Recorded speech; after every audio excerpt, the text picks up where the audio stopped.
O frio era uma faca que se enterrava nos ossos, cada rajada de vento uma mordida gelada, que prometia engolir o último resquício de calor. A tempestade rugia com a fúria desencadeada de um lobo faminto e suas garras invisíveis chicoteavam a silhueta de Elísca, enquanto ela arrastava o corpo imóvel do estranho. A lama, espessa e traiçoeira, grudava em seus sapatos gastos e, com cada passo que a aproximava da fraca luz de sua cabana, ameaçava sugá-la para o abismo.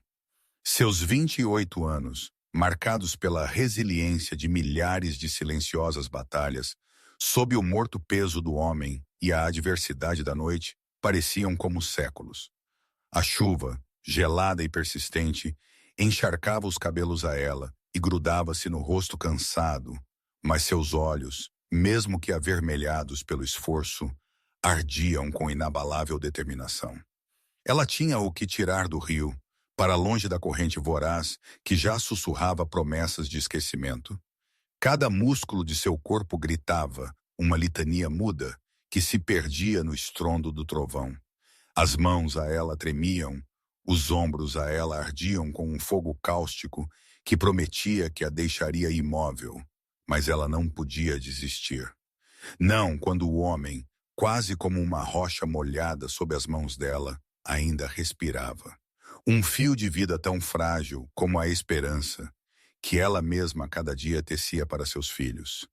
A cabana, seu modesto refúgio de madeira e barro, parecia estar a 1 milhão de quilômetros de distância, um farol piscando na escura infinitude da noite. Lembrou-se de Mathieu, Ana, dos pequenos Ludwig e Karel e da bebê Sophie. Eles dormiam, inconscientes do mundo cruel que sua mãe enfrentava por eles, sonhando talvez com o escasso pão que os esperava com o amanhecer. Aquela imagem a ela inspirou força renovada, um súbito surto de adrenalina que a forçou a dar outro passo e ainda outro, arrastando o desconhecido pela molhada terra, sentindo a borda de galhos secos rasgando suas roupas e pele. Finalmente, o limiar de suas portas. Um pequeno retângulo de madeira que era a fronteira entre a vida e o fim. Com um último ímpeto de desespero, ela conseguiu-se a ela puxar o corpo para dentro da cabana, para longe da imensa fúria da tempestade. Ela caiu de joelhos. O peito a ela subia como um fole.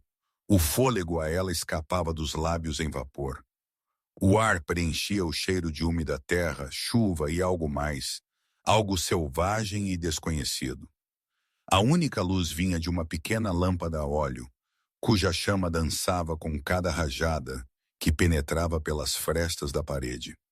Ao redor dela estavam os silenciosos roncos de seus filhos, a melodia de seu mundo, o único consolo na cansativa sinfonia de sua existência. Ela se levantou, cada movimento uma tortura, e fechou as portas com um rangido, que a ela pareceu ensurdecedor no silêncio, que se seguiu após o silenciar do vento dentro das paredes. A parcial escuridão da cabana abraçou o homem ferido, uma tela na qual se desenhava sua silhueta, imponente mesmo em sua vulnerabilidade. As pessoas da aldeia, que a olhavam com uma mistura de pena e desprezo, consideravam-na um fardo, e seus filhos mais bocas famintas nunca teriam compreendido o ato dela. Nunca teriam compreendido o arrepio de compaixão, que a forçou a estender a mão, mesmo que mal tivesse o que dar a si mesma. Em um mundo onde a escassez esculpia corações em pedra, o dela, porém, ainda batia com a incomum força de uma nascente do deserto. Era loucura, ingenuidade ou uma bondade antiga que se recusava a desaparecer. Ela sabia apenas que não podia deixar um ser humano morrer na selva. Assim ela simplesmente não era. Nunca assim ela não seria. Ainda lembrava as palavras de sua avó, sussurradas junto ao fogo quando era criança. Filha, o verdadeiro valor de uma pessoa não reside no que possui, mas no que é capaz de dar quando não tem nada. Aquelas palavras a ela ecoavam na alma como um eco e a guiavam pela escuridão. Este homem, este desconhecido, era um teste. Um teste de sua fé na humanidade, de sua própria indomável tenacidade.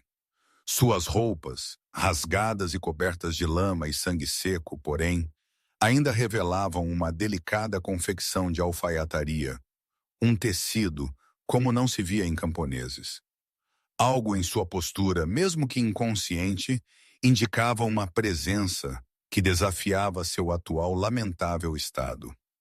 Um sentimento gélido, diferente do frio da tempestade, a ela percorreu a espinha. Era adrenalina, disse a si mesma, cansaço. Cautelosamente, ela se ajoelhou ao lado dele. Seus dedos, calejados do trabalho no campo e cuidado com as galinhas, moveram-se com delicadeza, procurando pulso em seu pescoço. Forte, lento. Sua pele, mesmo sob a camada de lama e hematomas, era estranhamente quente. Um calor que não parecia febre, mas sim vida oculta, contida, energia indomável. Seu rosto marcado pela sujeira revelava traços fortes, uma mandíbula tensa, um perfil nobre. Quem era este homem? De onde ele veio e que terrível destino o lançou em sua soleira no meio da pior tempestade do ano? Com um suspiro, que liberou parte da acumulada tensão, Eliska começou com a árdua tarefa de limpá-lo e acomodá-lo. O homem era alto, incomumente alto e pesado. Ela teve que arrastá-lo novamente com grande esforço até a cama, que compartilhava com seus dois filhos mais velhos, Matei e Ana. Era a única verdadeira cama na cabana. Uma estrutura de madeira com um colchão de palha que ela mesma encheu. Seus filhos dormiam no chão, em cobertores grossos, e ela mesma ao lado de Sophie, a mais pequena, em um berço improvisado. Mas nesta noite o estranho ocupou o lugar mais quente e protegido. Matei e Ana, com aquela selvagem lealdade que já demonstravam em sua tenra idade, nem se moveram, quando foram cuidadosamente empurrados para fazer espaço. A luz da lanterna tremeluzia, lançando sombras dançantes nas paredes de madeira. Assim a cabana parecia viva, ou pelo menos cheia de fantasmas. Eliska, com um pano úmido e água morna aquecida nas brasas moribundas da lareira, limpava as feridas do homem. Cortes profundos, hematomas, que floresciam em púrpura e preto, e uma ferida maior na lateral, de onde lentamente escorria sangue. Ela usou ervas medicinais que colhia na floresta, as mesmas com as quais tratava seus filhos quando adoeciam ou caíam. Com mãos hábeis as esmagou e aplicou, enfaixando com tiras limpas de tecido que guardava para ocasiões especiais. Cada vez que seus dedos tocavam sua pele, a ela penetrava uma estranha e pontiaguda dor, um incomum calor. Não era o calor da febre, não, era diferente. Ela sentia-o como uma suave corrente elétrica, uma energia que pulsava entre eles. Atribuía isso ao esgotamento, à noite fria, ao medo. Nada mais isso podia ser. Era um sentimento que ela nunca antes havia experimentado, uma espécie de profunda ressonância. Mas com a lógica de uma mente acostumada à sobrevivência, ela o descartou, concentrando-se no aqui e agora, na vida por um fio. Durante os 3 dias seguintes, o ritmo da vida de Eliska totalmente mudou. O estranho tornou-se o centro de sua atenção, um silencioso fardo, que compartilhava a única cama e as escassas porções de comida destinadas à sua já incerta família. Ela negou-se a si mesma o próprio jantar, para que se certificasse que ele tinha suficiente nutritivo caldo, colher por colher, embora não respondesse. Ela dormia no chão, embrulhada em um cobertor, escutando cada respiração do homem, atenta a qualquer mudança, a qualquer sinal de melhora ou piora. Seus olhos, acostumados à vigília, mal sentiam cansaço. O cansaço era uma constante sombra, mas seu indomável espírito não vacilava. A pequena Sophie, em sua colébica ao lado dela, sentia o desassossego da mãe e se apertava mais perto, pequena âncora no mar de suas preocupações. As crianças, Com aquela infantil intuição, que às vezes supera a razão, sentiam tensão no ar. Embora o estranho não vissem, percebiam que algo estava diferente. Matei, o primogênito de 8 anos, a ela frequentemente perguntava por que não dormia em sua cama, e ela respondia apenas com um forçado sorriso e uma promessa que logo tudo voltaria ao normal. Ana, de 7 anos, com seu perspicaz olhar, notou as preocupações nos olhos da mãe e, sem que nada dissesse, ofereceu-lhe pequenos desenhos de flores silvestres para que a encorajasse. Ludwig e Karel, os gêmeos de 5 anos, eram uma constante fonte de energia e brincadeiras, forçando-a a manter-se com os pés no chão, longe das vagas preocupações sobre o estranho. Eliska, em meio ao seu esgotamento, encontrava consolo na inocência e no incondicional amor de seus filhos. Eles eram seu motor, o sentido de sua existência. No quarto dia, o ar na cabana mudou. A tempestade cessou e deixou para trás uma paisagem lavada e um incomum, opressor silêncio. Os primeiros raios de sol penetraram pela janela e pintaram listras douradas no chão de barro. Eliska, sentada ao lado da cama, observava o rosto do homem. Suas feridas se curavam, a cor voltava à sua pele, mas algo mais mudou. Ela sentia pressão no peito, uma expectativa que a mantinha na beira de um invisível abismo. De repente, as pálpebras do homem tremeram. Lentamente, com a deliberação do amanhecer, seus olhos se abriram. Não eram os olhos turvos de dor que ela esperava. Eles tinham um profundo tom âmbar, como ouro derretido, e brilhavam com inegável intensidade e autoridade. Eram olhos que viram mundos, comandaram exércitos, os olhos de um rei.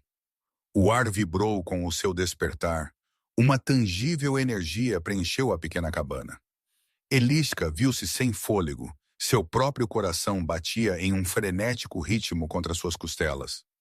Aquela pontiaguda dor no peito, aquele incomum calor, voltou com avassaladora força e percorreu cada fibra de seu ser. Ela já não podia atribuí-lo à febre. Era algo diferente, algo antigo, algo que a conectava com este homem de uma forma que a ela não entendia. O homem a olhou fixamente com uma intensidade que a desarmou completamente. Em suas âmbares profundezas, ela viu não apenas dor, mas também uma profunda gratidão, surpresa e um conhecimento que a deixou congelada. Uma muda pergunta se formou nos lábios a ela, uma pergunta que ela não ousava pronunciar. Quem ele realmente era? Seus lábios levemente se curvaram em um mal perceptível sorriso que não alcançou seus olhos, mas prometia um mundo de segredos. O vínculo, alma gêmea, acabara de despertar. O ar na cabana engrossou, carregado de eletricidade que Eliska sentia na pele. Os olhos âmbares do homem a penetravam, e em sua profundidade, ela viu não apenas o reflexo de sua própria assustada figura, mas também um universo de história, poder e antiga solidão. Não era um homem comum. Seus músculos se tensionaram sob a fina manta de lã, e o mais profundo instinto de Eliska a ela gritava perigo. Avessamente, este mesmo instinto, estranhamente, sussurrava também uma promessa de proteção, uma conexão que transcendia o plano físico. Era uma contraditória dança de medo e estranha intimidade que a confundia. O calor em seu peito agora não era apenas uma pontiaguda dor, mas um fluxo que a abraçava, um suave fogo que se espalhava de seu coração até as pontas de seus dedos. O homem tentou falar, mas sua voz era um rouco sussurro, como secas folhas levadas pelo vento. Água. Conseguiu ele de si exprimir, e aquele som, apesar de sua fraqueza, tinha uma profunda ressonância que agitou o pequeno espaço. Eliska reagiu com puro instinto, sua mente ainda processava a extensão do que diante dela jazia. Com mãos trêmulas, pegou a jarra com água e levou-lhe uma xícara aos lábios. Seus dedos tocaram novamente a pele do homem, e a corrente elétrica intensificou-se uma faísca que a ela arrepiou os pelos nos braços. Bebeu lentamente, seus olhos fixos nos dela, como se tentasse ler cada pensamento, cada emoção que a ela passava pelo rosto. Enquanto o homem aos goles ganhava forças, a consciência de sua própria vulnerabilidade o atingiu com a força de um relâmpago. Alexandre, o rei lobisomem do reino do lobo prateado, jazia em uma modesta cama de palha, salvo por uma humana mulher que o olhava com uma mistura de apreensão e inocente curiosidade. Sua mente, acostumada a estratégias de guerra e inabalável lealdade de sua alcateia, lutava para compreender a extensão da bondade desta mulher. Ele, um ser de inquestionável poder e autoridade, foi traído por seu próprio sangue, deixado à mercê da morte na selva. E uma viúva com 5 filhos vivendo na pobreza, por causa dele arriscou tudo. O antigo vínculo, a ligação que ele esperava por milênios, a ele agora ardia no peito, uma revelação tão avassaladora como inesperada. Como era possível que sua alma gêmea fosse esta mulher, uma humana, com uma família já formada? O destino, pensou ele, é um tecelão de cruéis ironias. Quem és tu? A pergunta de Eliska era quase um sussurro, um suspiro de sua alma. Ele olhou para ela e pela primeira vez seu olhar suavizou, perdendo algo de sua imponente autoridade. Eu sou Alexandre, disse ele, sua voz ainda rouca, mas com uma firmeza que prometia poder. E eu te devo a vida. Não foi o suficiente. Eliska sentiu que por trás daqueles âmbares olhos se escondia muito mais. Uma oculta história. A presença do homem espalhava-se pela cabana, preenchia cada canto, e as crianças, embora dormindo, pareciam inquietas sob seus cobertores. Matei se remexeu, murmurou algo ininteligível, e Ana, a pequena Ana, por um momento abriu os olhos. Seu azul olhar fixou-se diretamente em Alexandre, e depois, com um suspiro, fecharam-se novamente. As pessoas da aldeia, desconhecendo os eventos na cabana de Eliska, viviam adiante suas vidas, mas seus sussurros se fortaleciam, seus olhares endureciam. A viúva para eles era uma mancha na comunidade, mais bocas famintas para alimentar com as poucas provisões. Ainda arrasta consigo aqueles 5? Ouvia Eliska ocasionalmente palavras que se cravavam como espinhos. Ela deveria ir embora, encontrar um lugar onde não será um fardo. A compaixão era um luxo que nestes difíceis tempos poucos podiam se permitir. Se, porém, os aldeões soubessem que agora ela abrigava um rei, ferido e em fuga, seu desprezo se transformaria em medo e talvez em algo pior. A simples existência de Alexandre em sua cabana era uma bomba relógio, uma silenciosa ameaça que pairava sobre sua família. A cada dia Alexandre ganhava mais forças. Seus movimentos eram ponderados, cheios de uma felina graciosidade que surpreendia Eliska. Ela observava seus filhos, a pequena Sophie, que começava a balbuciar suas primeiras palavras, os gêmeos Ludwig e Karel, que corriam e riam, Ana com seu profundo e sonhador olhar e Matei, o protetor sempre perto de sua mãe. A selvagem lealdade que estes pequeninos demonstravam para Eliska era algo que Alexandre nunca havia experimentado em sua corte, onde a lealdade era frequentemente apenas uma moeda de troca. As crianças, desconhecendo sua verdadeira identidade, o viam como um homem ferido, um silencioso hóspede. Ana, porém, com sua precoce perspicácia, começou a sentir algo diferente. Seus olhos a ele ocasionalmente se fixavam com uma intensidade que penetrava a pele, como se pudesse ver por trás da forma humana, percebendo a verdadeira essência de Alexandre, a oculta força sob a superfície. Isso em Alexandre despertava um protetor instinto, que até então assim não havia experimentado. uma interna necessidade de assegurar o bem-estar destas crianças, desta mulher. Eliska sentia como lenta e inevitavelmente se apaixonava pela oculta nobreza de Alexandre. Não era sua força nem seu segredo o que a atraía, mas sim o olhar que ele a ela dedicava quando pensava que ninguém o via, um olhar de profunda gratidão e ternura, que nitidamente contrastava com sua real postura. Seu antes intimidador silêncio tornou-se consolador, preenchido por uma firme presença, que da morte de seu marido não conhecera. Seu coração, formado pela adversidade, porém, também escondia um turbilhão de perguntas e preocupações. O que seria deles quando este homem partisse? Poderia uma viúva como ela, com 5 famintas bocas e nada mais do que sua bondade, aspirar a algo mais do que apenas sobrevivência? A ideia do vínculo, se ela soubesse dele, a ela pareceria uma cruel fantasia. Para ela, o amor era um luxo que ela não podia se permitir. Uma noite, enquanto as crianças dormiam e a lâmpada a óleo lançava sombras dançantes, Alexandre finalmente falou, sua voz agora firme, ressoando com a autoridade de um rei. Eliska, disse ele, e o modo como ele pronunciou o nome dela com um sotaque que a fez sentir-se importante, diferente, a ela enviou um arrepio pela espinha. Há algo que tu deves saber. Eu não sou um homem qualquer. Eu sou Alexandre, o rei lobisomem de Astória. A cabana pareceu encolher, o ar ficou pesado e as palavras cravaram-se no coração de Eliska como adagas de gelo. Rei lobisomem. Lenda. Histórias que as avós sussurravam junto ao fogo sobre seres de imensa força, sobre homens que sob a lua conseguiam transformar-se em enormes lobos.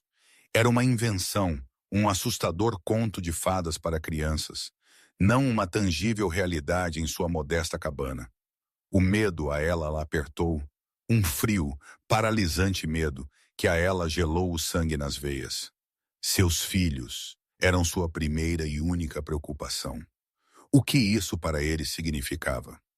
Trouxe ela, talvez inconscientemente, para o limiar de sua cabana um ainda maior perigo? Era aquele monstro sobre o qual contavam as antigas lendas? Ela deu um passo para trás, os olhos fixos em Alexandre, procurando qualquer sinal de ameaça. Ele, quando viu a reação dela, estendeu a mão, um lento e calmo gesto, como se tentasse acalmar um assustado animal. Não tenhas medo, Eliska, disse ele. Sua voz era agora suave, um bálsamo para a tempestade em sua mente. Não te farei mal, nem a ti, nem aos teus filhos. Eu sou aquele que foi traído, ferido por meu próprio irmão, e tu foste a única quem me estendeu uma mão amiga. A revelação de sua identidade não trouxe uma imediata tempestade de externa raiva, mas sim um interno turbilhão no coração de Eliska. Seu mundo, já tão frágil, desintegrou-se. Rei, ser sobrenatural. E ele, por que estava aqui? O que ele queria? A pontiaguda dor no peito, aquele incomum calor, agora ganharam um nome, uma mística origem. Vínculo. Mas para ela isso era apenas confusão, um mistério que ameaçava tudo o que ela amava. As consequências eram esmagadoras. Não apenas a vida dela, mas também as vidas de seus filhos estavam expostas a um inimaginável risco. Um destronado rei era um alvo, e ela sem querer tornou-se parte de sua história, um peão em um jogo de tronos e sangue. Alexandre, observando o pânico nos olhos dela, sabia que ele não podia forçá-la, não podia simplesmente exigir a lealdade ou confiança dela. Ela o salvou por bondade, não por medo. Meu reino está em perigo, continuou ele. Sua voz era profunda. Meu irmão, Leosh, me traiu. Ele queria o trono. Ele me deixou para morrer. Mas meu povo me espera. E tu, Eliska, despertaste em mim algo que eu considerava perdido. Vínculo, alma gêmea, sobre a qual falam as lendas. É real. e manifestou-se entre nós. Suas palavras eram uma torrente de informações de um mundo que excedia sua compreensão, excedia sua colheita em galinhas. Elisca sentia nas palavras dele a verdade, uma verdade que ressoava com aquele estranho vínculo que ela sentia. Vínculo, alma gêmea. Era isso o que ela sentia, o que a atraía a ele, o que a impulsionava a cuidar dele. Mas o que isso significava para ela? Uma simples viúva? Para seus filhos? Ele era rei com um reino. Ela era uma mulher da terra, com nada mais do que seu amor pelos seus pequeninos. A diferença era abissal. As pessoas da aldeia a consideravam um fardo. O que pensariam os dele, seus súditos, seus conselheiros, sobre uma rainha como ela? A própria ideia era absurda, e ainda assim o brilho nos olhos de Alexandra a ela dizia que ele falava sério. Sua proposta não era um capricho, era uma profunda convicção. Elisca, disse Alexandra, sua voz agora pesava com emoções que a desarmaram. Eu quero que vás comigo, tu e teus filhos. Não como um fardo, mas sim como minha família. Como minha rainha da lua. Meu reino precisa de uma rainha da lua com um coração como o teu. Meus filhos, os príncipes, precisam de uma mãe como tu és. E eu preciso de ti. As palavras flutuavam no ar, pesadas, saturadas de inevitável destino.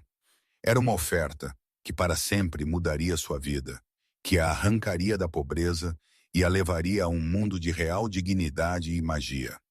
Mas também a levaria a um mundo de perigo, de conselheiros, que a veriam como uma ameaça, de um traidor irmão, que não hesitaria em atacar para ferir Alexandre. Os agentes de Leosh, o traidor irmão de Alexandre, já espreitavam nas sombras. Seus ocultos lobisomens seguiam o rastro do rei ferido. A segurança que ela sentia em sua pequena cabana, apesar de sua pobreza, totalmente se dissolveu. Agora o perigo tinha nome e sobrenome. A partida de xadrez havia sido jogada e ela e seus filhos eram as peças mais vulneráveis. O ar na pequena cabana engrossou tanto que Elisca sentiu o peso das palavras de Alexandre como uma pedra laje em seu peito. Rei lobisomem. Aquela frase por si só era um abismo que se abria entre seu mundo de terra e galinhas e seu mundo de lendas e poder. Seus olhos âmbares, que agora febrilmente brilhavam, a ela aprendiam, mas sua mente selvagemente corria, um turbilhão de pânico e perguntas. Lobisomem, rei, e ele falava de um antigo vínculo, de um destino que os une. Era demais, um conto de fadas retorcido que se recusava a encaixar-se na áspera realidade de sua vida.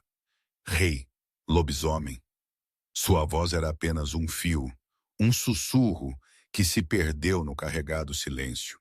E meus filhos, o que com eles será quando isso for verdade? A preocupação com seus pequeninos era uma intransponível muralha, a única certeza no caos que a cercava. Ele, com um movimento lento e majestoso, um pouco se endireitou na cama, sua presença imponente, mesmo ferido.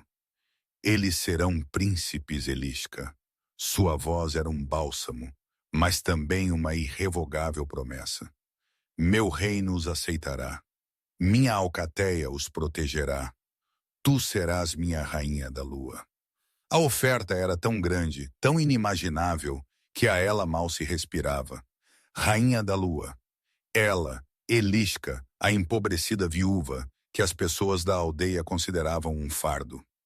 A ironia era amarga e doce ao mesmo tempo, mas a doçura da promessa obscurecia a sombra do perigo. Se ele era rei, havia sido traído, então a ameaça de seu irmão, Leosh, não era uma distante história. Era uma tangível realidade que agora pairava sobre sua cabana, sobre seus filhos, os agentes de seu irmão. Aquela ideia a ela arrepiou a pele. Eles já estavam perto? Ela havia ameaçado seus pequeninos quando salvou este homem. Não importava qual nobreza seus olhos prometiam. A pontiaguda dor no peito se transformou em um nó apertado, uma mistura de nascente amor e profundo, visceral pavor.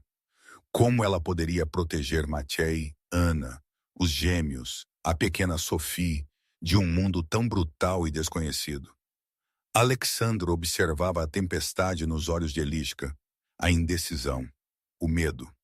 Ele compreendia. Seu mundo era um mundo de antigos rituais, inquebráveis hierarquias, uma sociedade de lobisomens, onde a pureza do sangue era a pedra fundamental de tudo. Ele, o rei dos lobisomens, o alfa de sua alcateia, propunha integrar uma humana mulher com humanas crianças no coração de seu reino. Seria um insulto para os mais tradicionais conselheiros, um desafio para cada não escrita lei, para cada expectativa. Ele sabia que os sussurros da aldeia Zalesi se transformariam em rugidos de protestos, em veladas ameaças que tentariam minar sua autoridade. Mas o vínculo, a conexão, era inegável. Ele o sentia em cada toque, em cada olhar. Era o destino e ele não podia nem queria com ele lutar.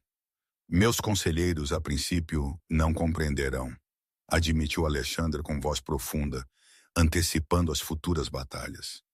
Eles verão em ti e em teus filhos uma ameaça à linha de sangue, à hierarquia do alfa. Mas minha palavra é lei, e meu coração te escolheu, Eliska. Suas palavras eram uma declaração, não um pedido. Mas em seus olhos Eliska viu uma vulnerabilidade, uma necessidade que a comoveu até a medula. Ele, o rei, também estava sozinho, traído e ferido. Seu amor por ele, forjado no calor das mútuas preocupações e cuidado, aprofundava-se a cada momento. Uma subterrânea corrente que arrastava todas as suas dúvidas. Poderia ela ser a rainha que ele precisava? Poderiam seus filhos encontrar um lugar em um mundo tão diferente? A verdade era que Eliska amava a oculta nobreza de Alexandre desde o momento quando seus olhos se abriram e revelaram autoridade, mas também gratidão. Era um amor nascido da compaixão e de uma conexão que transcendia as palavras. Agora a grandeza deste amor era testada, não apenas por causa do risco, mas também por causa da exigência de abandonar tudo, o que ela conhecia. Sua modesta cabana, sua rotina de cultivar vegetais e criar galinhas, os escárnios dos vizinhos, que agora, ironicamente, pareciam quase um consolo em face dos perigos do poder real dos lobisomens. Sua mente era um campo de batalha. Mas a imagem de seus filhos, sempre sua âncora, a ela deu um sentido. Se Alexandre podia a eles oferecer segurança, um futuro, quem era ela, para eles isso por medo negar? Matej Novak, o primogênito, com um sério e protetor olhar, já sonhava em ser forte para poder cuidar de sua mãe e irmãos. Anna Novakova, com sua perspicácia, às vezes observava Alexandra Vlutik com uma tal intensidade que a Eliska Novakova, a ela, arrepios subiam na pele, como se visse mais profundamente do que sob a pele, sentia a selvagem essência que pulsava sob a humana casca. Os gêmeos, Ludwig Novak e Karel Novak, com sua inesgotável energia, riam e brincavam, inconscientes da tempestade que se desencadeou em sua casa. E Sophie Novakova, a pequena, o centro de seu universo, que a olhava com grandes, confiantes olhos. Ela não devia a eles decepcionar. Não agora. Foi Ana quem inconscientemente selou o destino. Uma tarde, enquanto Alexandra se recuperava e Eliska Novakova estava perto do rio e lavava as escassas roupas, estranhos homens se aproximaram da cabana. Não eram da aldeia. Suas roupas eram escuras, seus rostos duros como pedra, e seus olhos moviam-se com perigosa agudeza. Matej Novak, com seu instinto protetor, colocou-se entre eles e os gêmeos. Minha mãe não está aqui, disse ele com uma surpreendentemente firme voz para sua idade. Os homens riram, um áspero som. Procuramos um ferido, disse um, cuja voz era cheia de uma apenas mal disfarçada ameaça. Um muito grande homem. Tu o viste?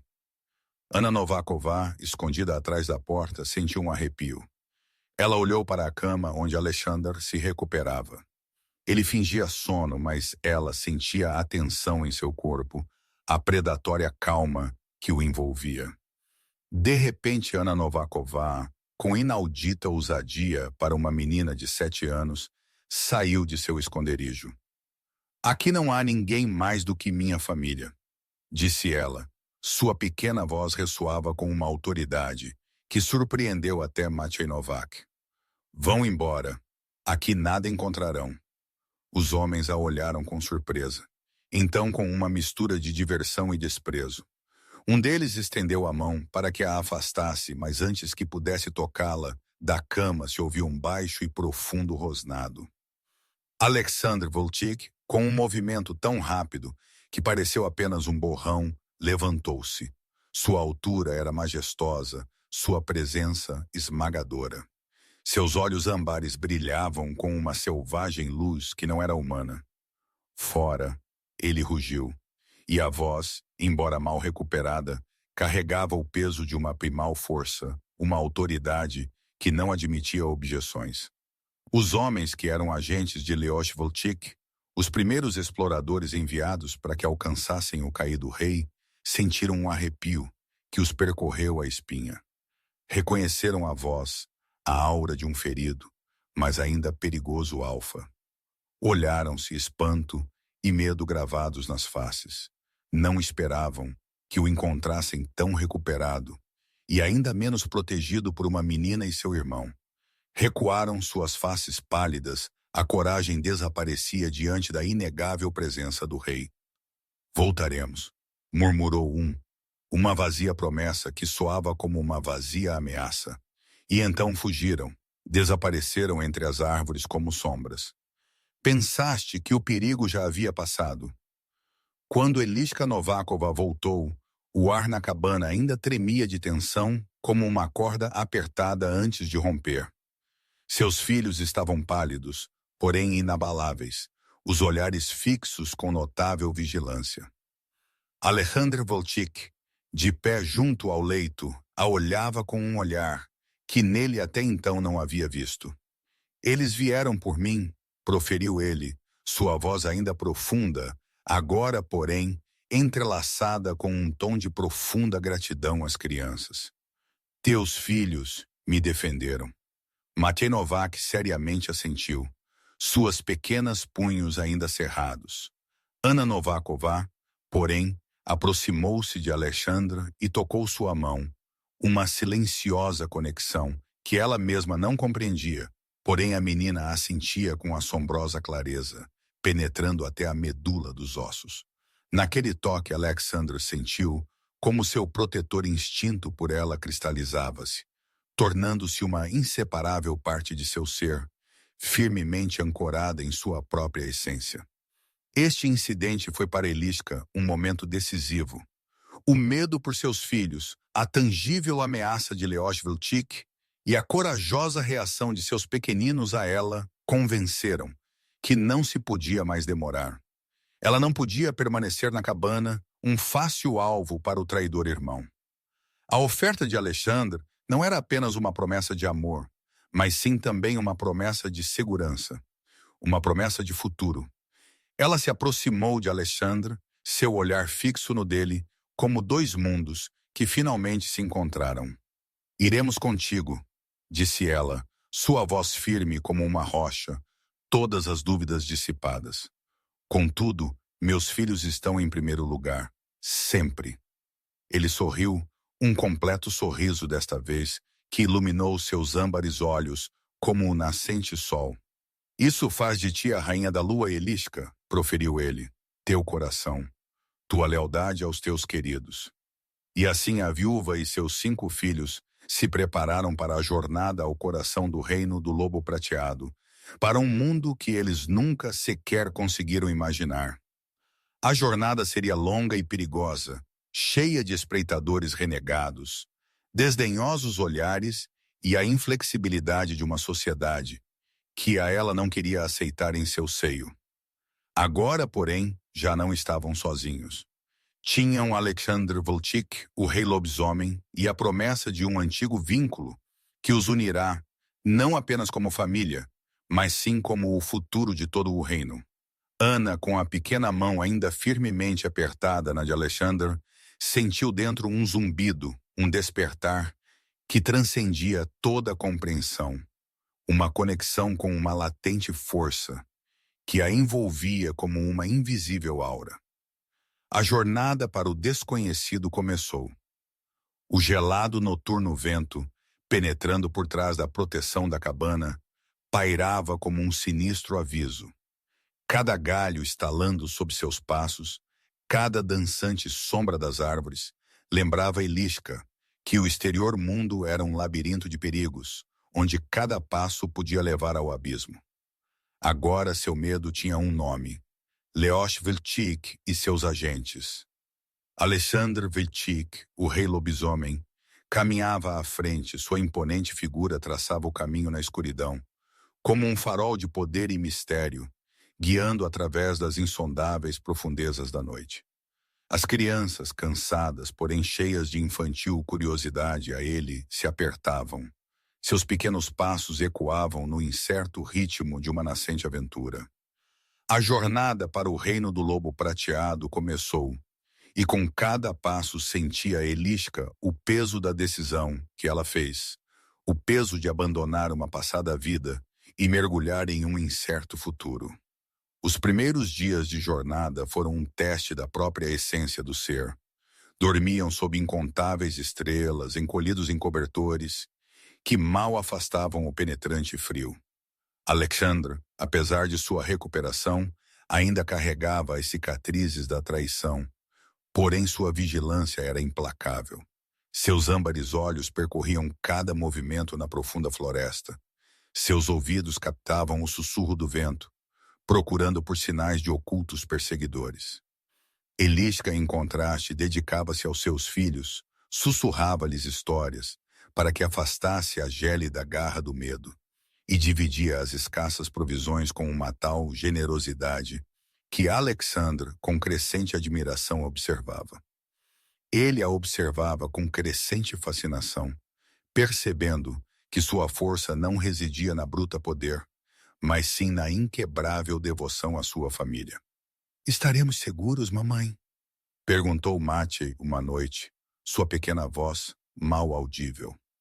Eliska o abraçou firmemente. "Sim, meu amor." Ela o tranquilizou, embora seu coração duvidasse. "O rei Alexandre nos protegerá." Ela olhou para Alexandre, que estava sentado um tanto afastado, sua silhueta desenhada contra o brilho de um pequeno fogo. Ele o olhar dela sentiu e a ela retribuiu um reconfortante sorriso, um gesto que afastou algumas de suas internas sombras. O vínculo entre eles, dia após dia, se fortalecia, uma invisível corrente de afeição e confiança, profundamente enraizada em seus seres. Ela profundamente se apaixonou pelos ocultos traços nobres de Alexandre, por seu protetor silêncio, pelo modo como seus olhos se suavizavam quando ele olhava para as crianças. Avessamente, a jornada não era apenas física, mas também uma profunda jornada da alma. Era uma jornada para um desconhecido mundo de antigos rituais e firmes lealdades da alcateia. À medida que se aproximavam do reino do lobo prateado, a paisagem se transformava, tornava-se mais majestosa, antiga, respirando séculos. Enormes árvores com tortuosos troncos se elevavam ao céu e o próprio ar vibrava com uma oculta, poderosa magia. As crianças, inicialmente assustadas com o desconhecido, começaram a se maravilhar com os milagres. Ludwig e Karel apontavam para exóticos pássaros. Sofia alegremente balbuciava e Ana, a mais perceptiva, observava Alexandre com uma intensidade que ele registrou nas profundezas de sua alma. Ela sentia o poder que dele emanava, a lupina essência em sua aura, uma força mais antiga que as montanhas. Nunca tivemos um rei que não fosse de puro sangue. Eliska ouviu de um grupo de viajantes que encontraram no caminho. Esta história sobre o vínculo é pura loucura, um escárnio às tradições. Uma viúva e seus filhotes. Que vergonha para todo o reino do lobo prateado. As palavras a ela se cravavam como afiadas adagas, frias e cruéis. Isso era a cruel realidade. As pessoas do reino, os conselheiros, a veriam como uma ameaça, uma impureza na sagrada linha de sangue, uma mancha na antiga honra. Ela se sentia ínfima, inadequada. Como uma mulher da terra, sem educação e sem nobre linhagem, poderia sentar-se no trono ao lado do rei lobisomem e enfrentar todos os julgamentos? Suas inseguranças, que ela mantinha sob controle com sua tenacidade, agora ameaçavam que a dominassem como uma onda de inundação. Alexandr Velchik, porém, em Eliska Novakova, percebeu uma mudança em sua alma. Sua face escurecia, seus olhos perdiam um pedaço de seu indomável brilho. Uma noite, enquanto os outros dormiam, ele sentou-se ao lado dela. Eu sei, o que te aflige, disse ele. Sua voz era apenas um sussurro na escuridão. Mas tu não estás sozinha, Eliska. Meu reino é teu e tu és minha rainha da lua. Ninguém pode negar o vínculo. É a mais antiga lei, a lei da alma. Eliska o olhou, seus olhos cheios de retidas lágrimas. Mas eu não sou digna, Alexandra. Eu não tenho real sangue. Meus filhos e filhas não são lobisomens. Ele a pegou pela mão. Seus grandes e quentes dedos abraçaram os dela. A verdadeira nobreza não reside no sangue, mas sim no coração. Tua bondade me salvou a vida. Teu amor por teus filhos é a mais pura das lealdades. A chegada às fronteiras do reino do lobo prateado foi um turbilhão de emoções. As altas muralhas do castelo majestosamente se erguiam contra o céu, uma promessa de segurança, porém também de intrigas e desafios. O ar era diferente, saturado de expectativa e julgamentos. Quando a notícia do retorno de Alexander se espalhou, uma onda de alívio e júbilo inundou o povo. Mas quando o viram, não sozinho, mas sim com uma humana mulher e 5 filhos, o júbilo se transformou em uma cacofonia de sussurros que se entrelaçavam como venenosas trepadeiras. As faces das pessoas refletiam surpresa, desconfiança, em alguns até aberta hostilidade. Os conselheiros, velhos lobisomens de sangue puro, confrontaram Alexandr Velchik face a face com severas expressões. O primeiro conselheiro, um lobisomem de nome Vlastimil Kovács, com olhos frios e postura rígida, falou primeiro. Meu rei, disse sua voz formal, agradamo-nos de seu retorno. Mas quem é esta mulher e estes humanos descendentes que o acompanham? A presença deles aqui é incomum. A palavra incomum era um eufemismo para inaceitável. Eliska Novakova sentiu como todos os olhares se fixavam nela, 1000 olhos, que a julgavam, pesavam e a encontravam inadequada. Seus filhos instintivamente se apertaram atrás dela, seus pequenos corpos um escudo contra a hostilidade. Alexandr Velchik, com um olhar que não admitia oposição, ergueu-se em sua plena altura uma majestosa força. Esta é Eliska Novakova, declarou ele. Sua voz ressoava com autoridade. Minha rainha da lua. E estes são meus filhos, os príncipes e princesas do reino do lobo prateado. O vínculo foi forjado. Ela me salvou a vida. O coração dela é mais nobre do que o coração de muitos de sangue puro. Suas palavras foram aceitas com um atordoado silêncio. A revelação foi um terremoto na rígida sociedade do reino do lobo prateado.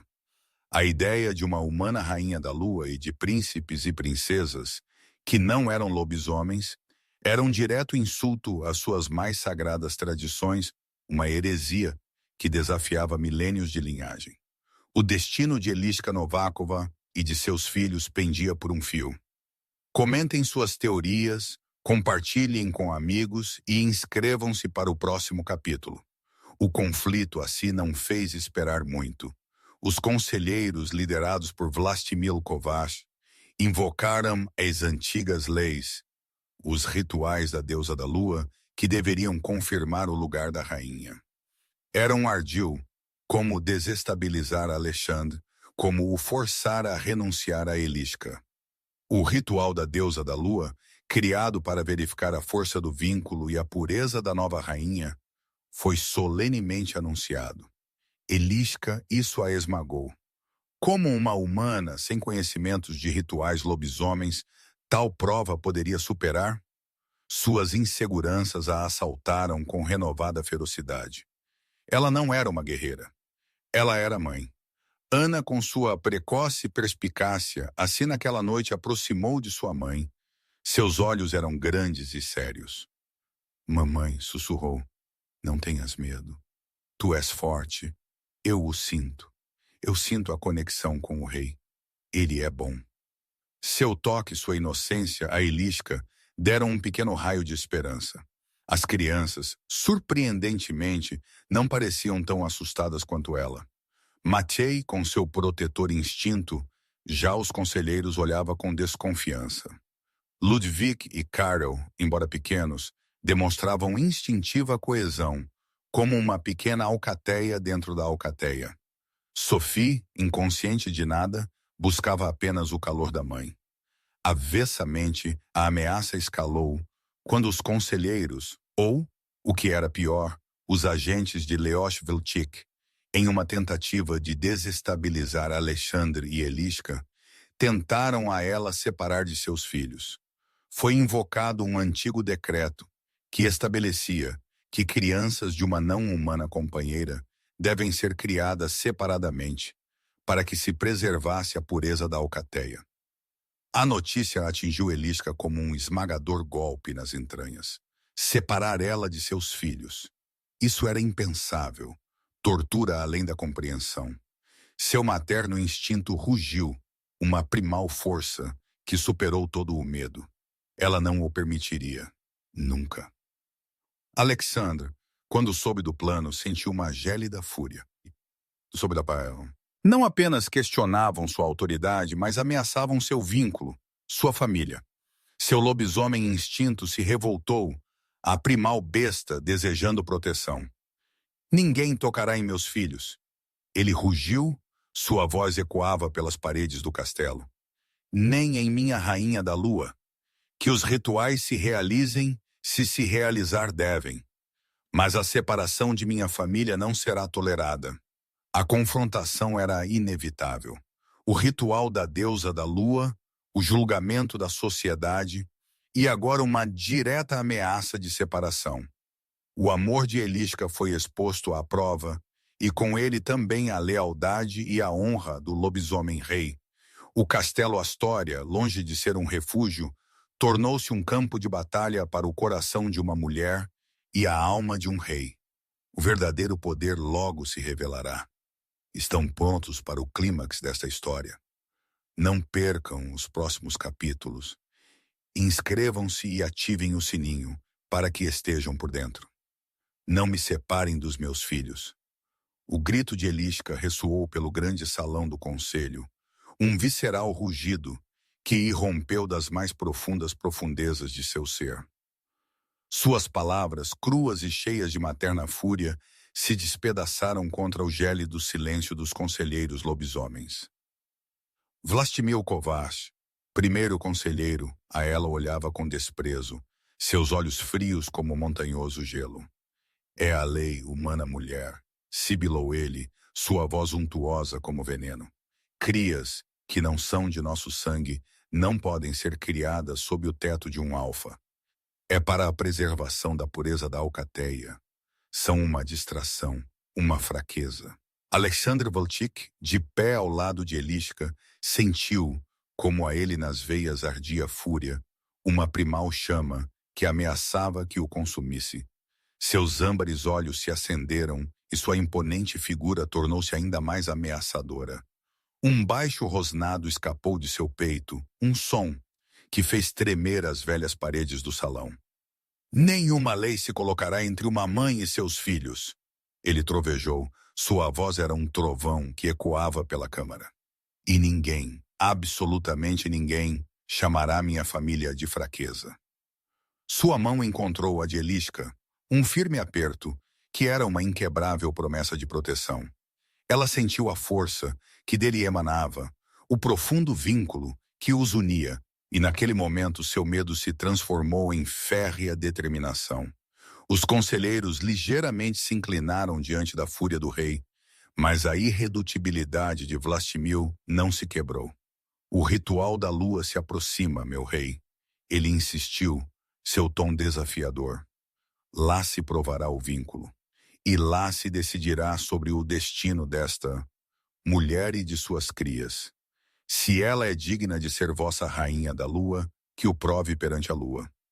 Contudo, a lei da separação não é negociável se o vínculo não for completo.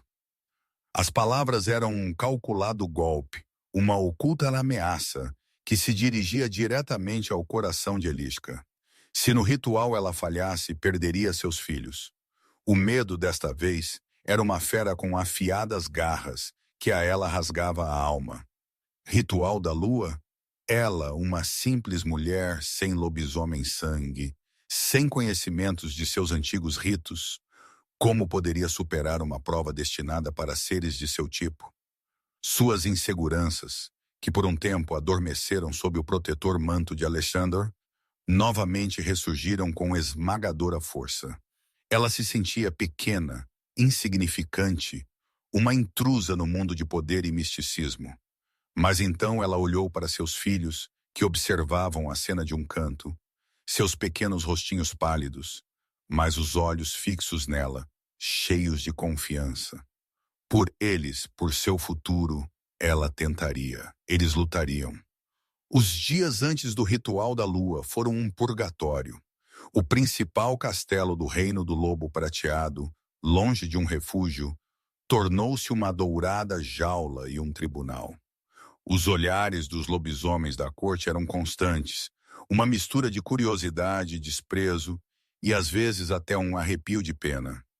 Eliska, em seus simples vestidos e com suas calejadas mãos, se sentia como um peixe fora d'água entre os lobisomens de nobre linhagem, com suas suntuosas vestes e altivo comportamento.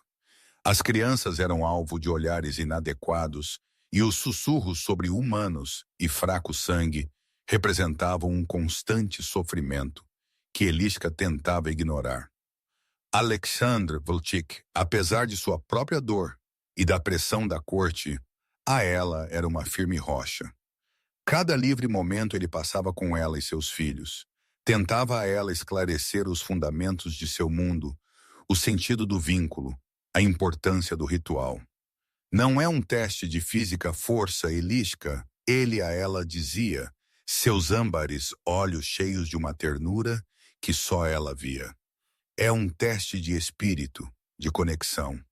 O vínculo é alma, tu já o possuis.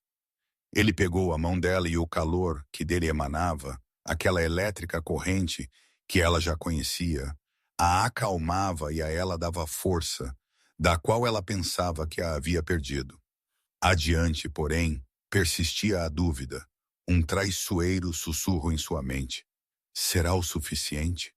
Será que seu amor será forte o bastante para superar milênios de tradições? Ana, com aquela perspicácia que negava sua idade, tornou-se a sombra de Alexandre. Ela o observava, não com medo, mas sim com silenciosa fascinação. Um dia, enquanto Matérgio ensinava sobre as estrelas e constelações que guiavam os lobisomens, Ana se aproximou, seus pequenos dedinhos roçaram a mão de Alexandre. Ele olhou para ela e em seus olhos viu uma profundidade que o surpreendeu. Sinto tua força, rei, sussurrou a menina, sua voz quase inaudível. Sinto em ti o lobo. Alexandre, o fôlego a ele faltou. Nenhum humano e muito poucos lobisomens podiam sentir sua essência de tal forma. O vínculo, ele compreendeu, não os unia apenas a Eliska, mas sim também a seus filhos de um modo que ele ainda totalmente não compreendia. Este despertar em Ana era um sinal, um presságio de oculta força.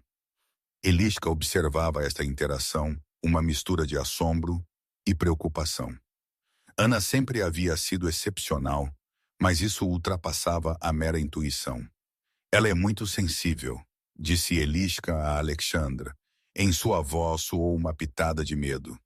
Às vezes isso me assusta. Ele sorriu para ela.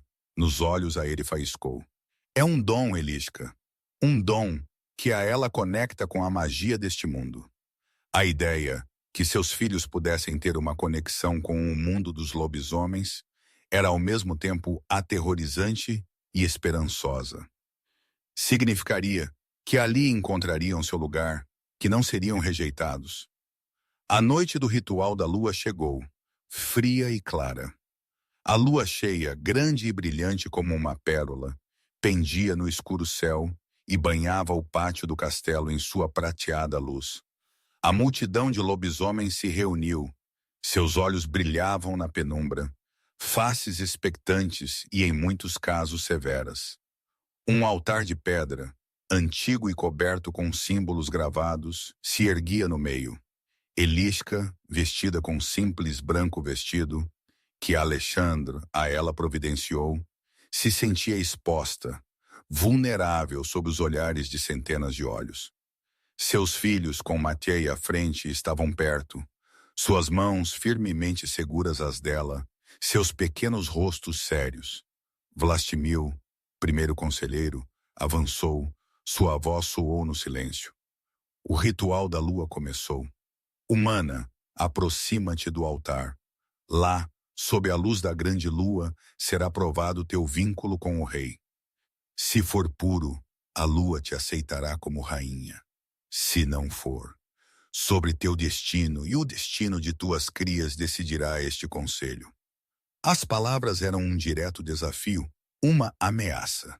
Eliska engoliu em seco, os joelhos a ela tremiam, mas a imagem de seus filhos a ela deu força para avançar. Ela se colocou diante do altar, a fria pedra contra as pontas de seus pés. A luz da lua a abraçava e ela sentiu um tremor, que não era de frio, mas sim de uma antiga energia que pulsava ao redor dela. Os conselheiros começaram a cantar um gutural coral, um antigo lamento, que subia à lua e o ar se carregou de magia.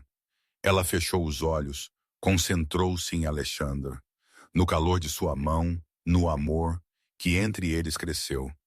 Pensou em seus filhos, em seu riso, em seu incondicional amor. Por causa deles ela estava ali. De repente a ela assaltou um sentimento de vertigem. Parecia que a terra sob os pés a ela balançava. Em sua mente piscaram fugazes e estranhas imagens. Um majestoso lobo uivando para a lua, uma alcateia correndo livremente sob o estrelado céu, o olhar de Alexandre cheio de profundo e antigo amor. Era como se o vínculo plenamente se abrisse e inundasse sua mente com a essência do mundo dos lobisomens, da história de Alexandre. Ela sentiu um surto de dor, mas também de uma avassaladora conexão, um sentimento de pertencimento que ela nunca havia conhecido. De seu peito se expandiu um calor, um doce fogo que a consumia, mas não queimava. Exatamente naquele momento, quando o ritual atingiu seu clímax, quando Eliska sentia que estava prestes a se dissolver em um mar de sensações, um distante rugido rompeu a santidade da noite. Um rugido de batalha, seguido pelo tinir de espadas e o uivo de lobos. Ataque. As forças de Leosh, o traidor irmão de Alexandre, iniciaram seu brutal ataque contra os arredores do reino do Lobo Prateado. Não foi uma coincidência. Eles sabiam do ritual, sabiam que Eliska e seus filhos estariam expostos ao perigo. Era a fraqueza de Alexandre, o calcanhar de Aquiles, que Leosh tentava explorar. O caos irrompeu. Os reunidos lobisomens se dispersaram em pânico. Alguns procuravam suas armas, outros protegiam suas famílias. Alexandre, cuja face era uma máscara de fúria, levantou-se, Seu lobisomem instinto já se manifestava. Seus olhos brilhavam com intensa dourada luz. Seus músculos se tensionaram, preparado para a transformação. Protejam minha rainha da lua e meus filhos. Ele rugiu, sua voz cheia da autoridade do Alfa. Elisca, apesar do terror, sentiu um afluxo de adrenalina. O ritual foi interrompido, mas a verdadeira prova, a prova de seu coração e coragem, acabara de começar. Seus filhos precisavam de sua proteção mais do que nunca. A verdadeira força se forja na adversidade. Acreditam que Elisca e Alexandre suportarão este ataque? Não percam o épico final desta história. Inscrevam-se e ativem o sininho agora. O rugido que rasgou a noite não era o estrondo de uma tempestade, mas sim o grito de uma alcateia de lobos sedentos por sangue. Um grito de guerra que ecoava nas bordas do reino do lobo prateado. O pátio do castelo, outrora local de um solene ritual, transformou-se em um turbilhão de pânico e confusão. Lobisomens se dispersaram, alguns procurando abrigo, outros se preparando para a batalha. Porém, para Elisca, o mundo se estreitou para uma única, visceral verdade. Seus filhos eram a fraqueza, o alvo de Leosh. Uma primeva força mais antiga do que qualquer medo, irrompeu das mais profundas profundezas de seu ser. Com uma velocidade que surpreendeu até a ela mesma, Elisca abraçou Sophie, seu pequeno, quente corpinho pressionava contra o seu. Matej, Ana, Ludwig, Karel, a mim. Ela gritou. Sua voz, embora tensa, carregava o eco de inquebrável autoridade. As crianças, com instintiva coesão forjada na adversidade de suas vidas, a ela se aninharam. Seus pequenos corpos formavam um protetor escudo. Matej, com olhos cheios de uma seriedade inadequada à sua idade, ligeiramente se colocou à frente de seus irmãos. Um pequeno, mas selvagem guardião. Não eram lobisomens, não tinham garras nem presas, mas seu espírito era de aço. Alexandre, cujo rosto estava transformado pela fúria, colocou-se entre sua família e o ataque dos invasores. Seus âmbares olhos brilhavam com sobrenatural luz, seus músculos se tensionaram e de sua garganta escapou um profundo rosnado, um aviso que estremeceu o chão. A força lobisomem se desencadeou. Totalmente ele não se transformou em animal, ainda não, mas sua humana forma se agigantou, tornou-se mais imponente, seus sentidos se aguçaram a um desumano nível. Seus movimentos eram uma ventania, um turbilhão de força e velocidade, quando derrubava os primeiros servos de Leosh, que invadiram o pátio. Eram muitos, demasiados para ele sozinho. Mesmo para um recém-recuperado rei dos lobisomens. A batalha se desencadeou com selvageria. Lobisomens leais a Alexandre, que estavam presentes no ritual ou guardavam as muralhas, se juntaram à escaramuça, seus uivos ecoavam pela noite.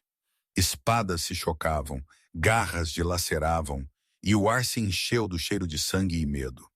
Elisca, com as crianças aglomeradas atrás dela, movia-se pelo caos, procurava refúgio, mas sempre com os olhos fixos em Alexandre. Ele era seu centro, o eixo de sua nova realidade. Ela o via lutar, uma mortal dança de força e precisão. Cada golpe que ele desferia carregava o peso de seu reino, de sua traição e da feroz proteção que ele sentia pela família, que ele encontrou. Um agente de Leosh, um lobisomem com um olhar cheio de gélida crueldade, se destacou do principal tumulto da batalha. Seu olhar, afiado como uma lâmina, firmemente se fixou em Elisca e seus filhos.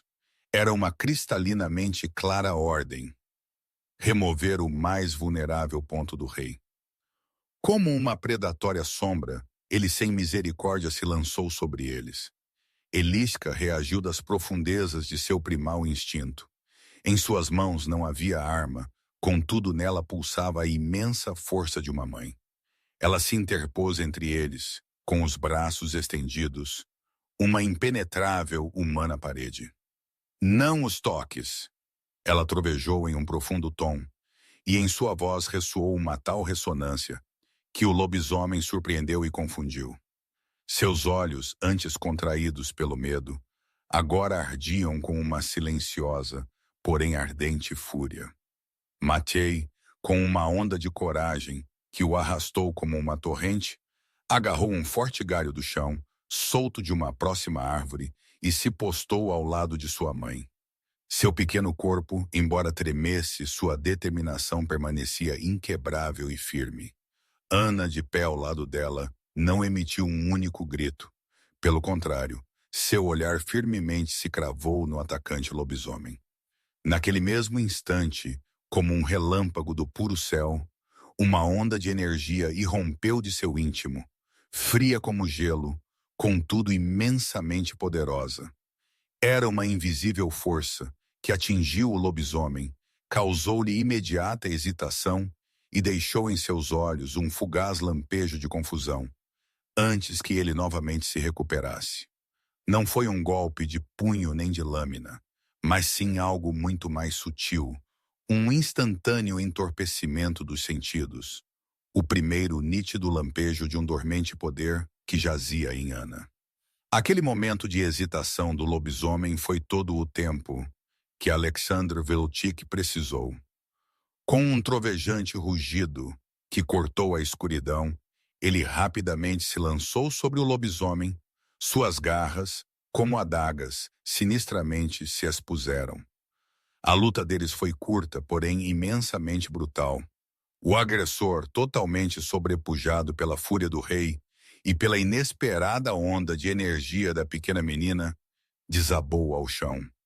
Alexandre Velchik não hesitou por um instante.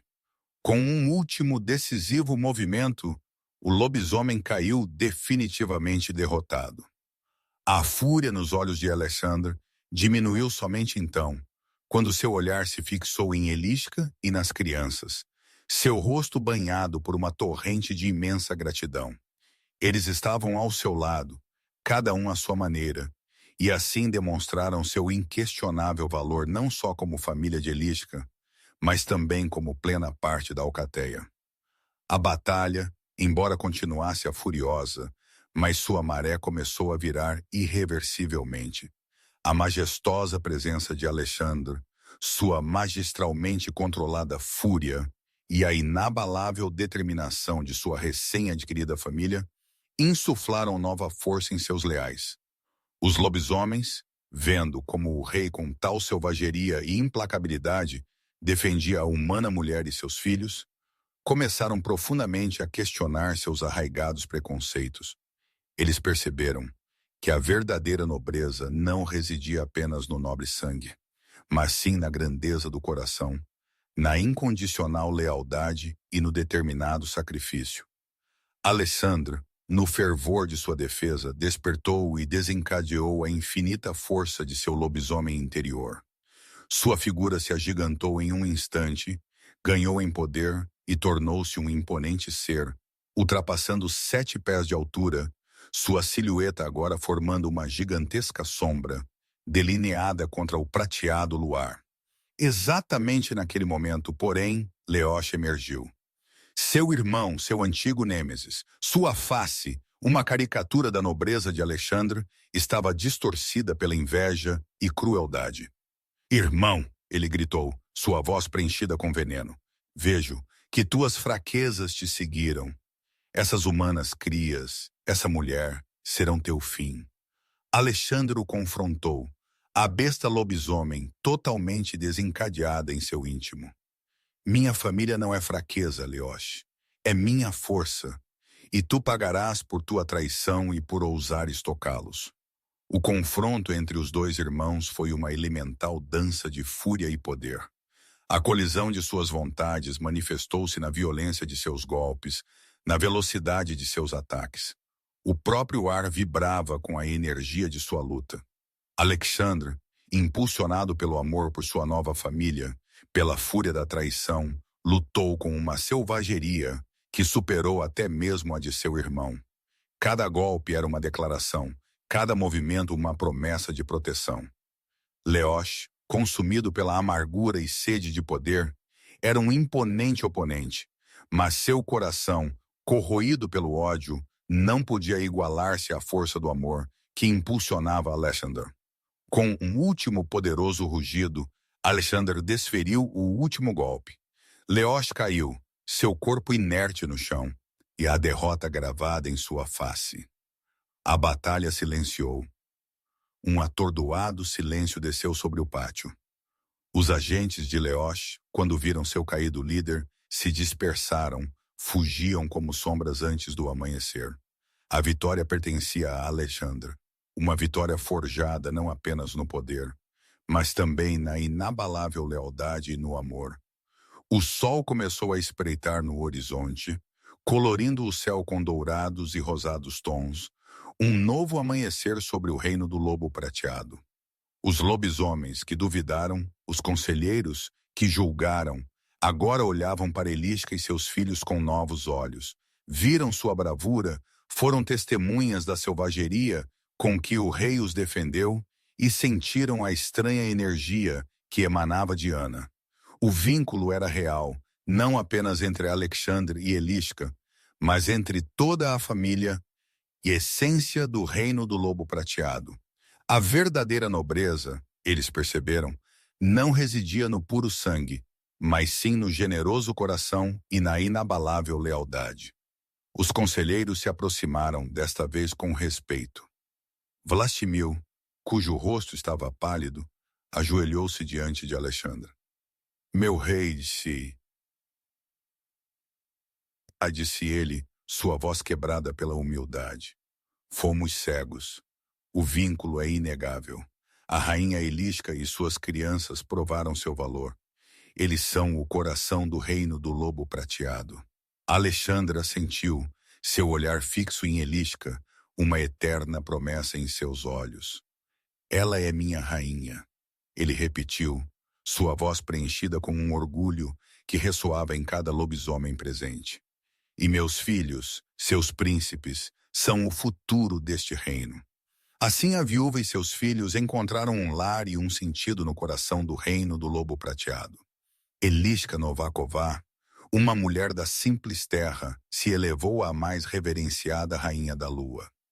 Sua sabedoria e compaixão se tornaram um curativo bálsamo para um reino que por muito tempo conheceu apenas guerra e intrigas. Seus 5 filhos, Matei, o protetor, Ana, a sensível e perceptiva, os gêmeos Ludwig e Karel, com sua contagiante alegria, e a pequena Sophie, foram formalmente aceitos e integrados à alcateia como príncipes e princesas. Seu riso agora preenchia os corredores do castelo, tornou-se o eco de uma nova era de esperança. Ana, com o tempo, desenvolverá seu excepcional dom e se tornará uma ponte entre o humano e lobisomem mundo, uma vital força para o reino.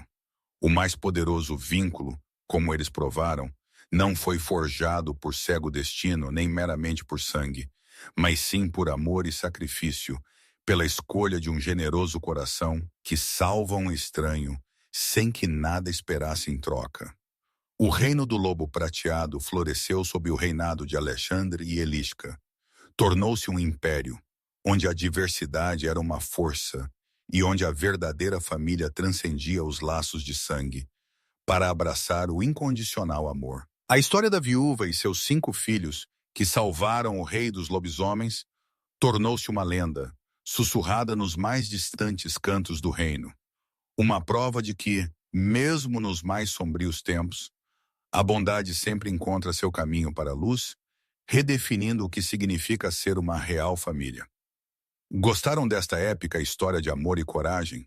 Não se esqueçam de dar gostei, partilhar com os vossos amigos e deixar os vossos comentários. Obrigado por fazerem parte da nossa comunidade.